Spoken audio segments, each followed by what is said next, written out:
दोस्तों, देश भर में स्टूडेंट्स नीट स्कैम की बात कर रहे हैं। करीब 20,000 स्टूडेंट्स ने कोटा के शिक्षाविद नितिन विजय के जरिए सुप्रीम कोर्ट के लिए अपनी अर्जी दी है और इसमें उन्होंने मांग की है कि नीट दोबारा हो, ग्रेसिंग मार्क खत्म किया जाए। वहीं मोशन एजुकेशन के संस्थापक और सीईओ नितिन विजय ने रविवार को ये बताया कि नीट एग्जाम में अनियमितताओं को लेकर मोशन की ओर से चलाए जा रहे डिजिटल सत्याग्रह के तहत करीब 20,000 स्टूडेंट्स ने अपनी शिकायत दी है। इसके मद्देनजर वे शनिवार को याचिका लेकर दिल्ली गए थे। अब ये सोमवार को सुप्रीम कोर्ट में दायर होगी, यानी कि आज। याचिका में स्टूडेंट्स ने कई सवाल उठाए हैं, जैसे इस बार ऑल इंडिया फर्स्ट रैंक पर 67 स्टूडेंट्स रहे। पहली रैंक पर इतनी बड़ी संख्या में स्टूडेंट्स आखिर कैसे आ गए? स्टूडेंट्स को 720 में से 718, 719 नंबर कैसे दिए गए? क्योंकि स्टूडेंट सारे सवाल सही करता तो 720 नंबर मिलते और एक भी गलत होता तो माइनस मार्किंग की वजह से अधिकतम 715 नंबर मिलते और एक सवाल छोड़ देता तो 716 अंक मिलते।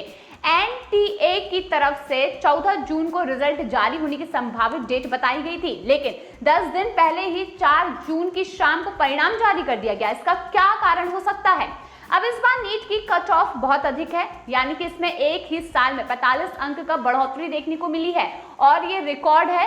पिछले साल जहां 605 नंबर पर 26,485 स्टूडेंट थे, इस साल वे 76,000 कैसे हो गए? ये समझ से बाहर की बात हो चुकी है कि एक ही साल में बच्चे एक साथ 3 गुना इंटेलिजेंट कैसे हो सकते हैं। ग्रेस मार्क्स की वजह से इतने ज्यादा स्टूडेंट्स टॉपर की लिस्ट तक पहुंच गए और कई स्टूडेंट्स के मार्क्स अच्छे होकर भी उनकी रैंकिंग काफी नीचे गिर गई। याचिका में ग्रेस मार्क्स पर कई सवाल उठाए गए हैं, जैसे कि एनटीए ने सेंटर्स पर सीसीटीवी फुटेज और वहां के कर्मचारियों की रिपोर्ट और स्टूडेंट्स की एफिशिएंसी के आधार पर ग्रेस मार्क्स देने की बात कही गई। लेकिन इसके लिए क्या नियम या फिर फॉर्मूला लगाया गया? नंबर किस आधार पर दिए गए? उदाहरण के लिए किसी स्टूडेंट का 15 मिनट पेपर लेट हुआ तो उसे मिनट के हिसाब से मार्क्स दिए गए या फिर कोई और तरीका निकाला गया? ये स्पष्ट नहीं है। केवल ये कह दिया गया है कि बच्चों का पेपर लेट हुआ, उनके लेट होने के समय और एक्यूरेसी के आधार पर ग्रेसिंग मार्क्स दिए गए और इसमें विसंगति ये है कि पेपर में स्टूडेंट सबसे पहले आसान सवाल ही सॉल्व करता है और नीट में तो आमतौर पर सबसे पहले बायोलॉजी का ही पेपर सॉल्व करते हैं। सबसे ज्यादा समय और एफर्ट लास्ट में और हार्ड सवालों में लगता है। फिर शुरुआती समय के आधार पर स्टूडेंट्स के बाद की एफिशिएंसी को कैसे जांचा जा सकता है? नितिन विजय ने यह बताया कि सवाल ये भी है कि ऑफलाइन पेपर में सीसीटीवी फुटेज या फिर परीक्षा सेंटर में मौजूद कर्मियों के आधार पर कैसे स्टूडेंट्स की एक्यूरेसी निकाली जा सकती है। ग्रेसिंग मार्क्स को लेकर एनटीए कोर्ट के निर्देश का हवाला दे रहा है और ये निर्देश क्लैट के लिए साल 2018 में दिए गए थे। बता दें कि वे ऑनलाइन एग्जाम की समय पर था, जबकि नीट ऑफलाइन एग्जाम है। उस निर्देश का हवाला देते हुए ग्रेस मार्क्स देना कैसे सही हो सकता है? ग्रेस मार्क्स देने का नियम भी समझ नहीं आया। पेपर लेट बांटा गया तो टाइम ज्यादा देते, नंबर क्यों दिए गए? ग्रेस मार्क्स कोई जिक्र बुलेटिन में नहीं है, बल्कि ग्रेस मार्क्स भी उन्हीं को मिले हैं जिन्होंने शिकायत की है। जिन बच्चों ने शिकायत नहीं की है उनका क्या कसूर है? नितिन विजय ने ये कहा कि इज्जत यानी कि हरियाणा वाले एक सेंटर के 8 स्टूडेंट्स टॉप 100 में हैं और इनमें से 6 की पहली रैंक आई है। खास बात तो ये है कि इनके रोल नंबर की सीक्वेंस एक ही है और उनके फॉर्म एक साथ भरे गए हैं और एक ही सेंटर है। इसके अलावा मेघालय, बहादुरगढ़ हरियाणा, दंतेवाड़ा, बालोद छत्तीसगढ़, सूरत गुजरात और चंडीगढ़ से भी शिकायतें दर्ज कराई गई हैं। कुल मिलाकर इसमें एक बड़ा ब्लंडर सामने आया है। ऐसा माना जा रहा है कि मोशन एजुकेशन के संस्थापक और सीईओ नितिन विजय ने यह बताया कि नेशनल टेस्टिंग एजेंसी माने या ना माने, पेपर में चीटिंग तो जरूर हुई है और ये क्लियर है। एनटीए ने बहुत से स्टूडेंट्स के साथ अन्याय किया है और इसके खिलाफ स्टूडेंट्स के साथ मिलकर यहाँ पर संघर्ष जारी रहेगा। इस मामले में शनिवार को एनटीए के दफ्तर में भी स्टूडेंट्स की शिकायत लेकर पहुंचे गए थे और वहां पर तनाव साफ देखा जा सकता था और माहौल में पारदर्शिता नजर नहीं आ रही थी। काफी जद्दोजहद के बाद एनटीए के एक सीनियर अधिकारी ने नीट विद्यार्थियों की शिकायत ली और इसकी कोई रसीद भी नहीं दी गई। बता दें कि एनटीए स्टाफ और सुरक्षा अधिकारियों को इसकी वीडियो रिकॉर्डिंग पर भी आपत्ति थी।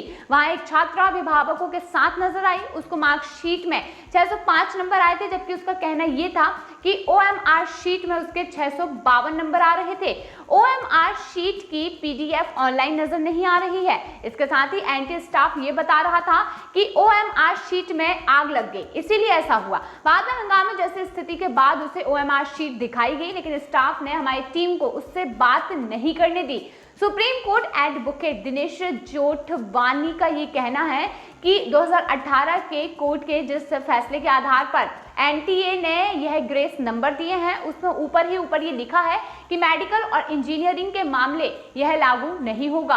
किस स्टूडेंट का कितना समय बर्बाद हुआ, एनटीए ने ये सेंटर पर लगे सीसीटीवी कैमरों के आधार पर तय किया है। लेकिन पूरी टीम भी ये फुटेज देखने में लगे तो 2 साल जरूर लग जाएंगे। इसलिए एनटीए की ओर से टाइम लूज होने पर ग्रेस नंबर देने का कोई भी आधार या फिर तर्क नहीं होता है। उम्मीद यह है कि सुप्रीम कोर्ट मामले की सुनवाई जल्दी से जल्दी करेगा।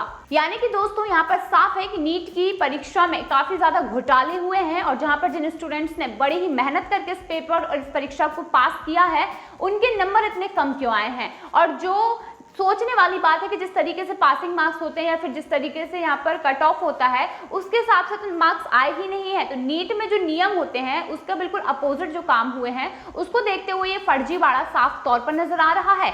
इसी वजह से नीट परीक्षा देने वाले कई ऐसे विद्यार्थी हैं जिन्हें ये महसूस हुआ कि उनके साथ बड़ा फ्रॉड हुआ है। उन्होंने इतनी मेहनत करके इस परीक्षा को दिया, इस परीक्षा को पास करने की कोशिश की, लेकिन उनके साथ इस तरीके का घोटाला, इस तरीके का फ्रॉड आखिर क्यों किया गया। आखिर उन स्टूडेंट्स का क्या कसूर है जिन्होंने बड़ी ही मेहनत करके पूरा दिल और जान लगाकर पढ़ाई में अपना समय दिया और नीट की परीक्षा दी, लेकिन आज उन्हें ही इस तरीके की सारी चीजें क्यों भुगतना पड़ता है।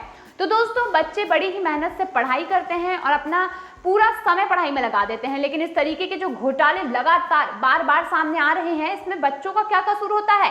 पटवारी घोटाला तो आप जानते ही होंगे, उसी तरीके से अब नीट घोटाला भी बड़ा माना जा रहा है। तो आपको क्या लगता है कि इस तरीके से जो घोटाले होते हैं, जहां पर स्टूडेंट्स के भविष्य से खिलवाड़ किया जाता है, क्या ये सही है या फिर नहीं? कमेंट सेक्शन में जरूर बताइए। वीडियो को ज्यादा से ज्यादा शेयर करिए ताकि लोगों तक पहुंच सके, और अगर वीडियो पसंद आया हो तो लाइक करिए और चैनल को सब्सक्राइब करिए।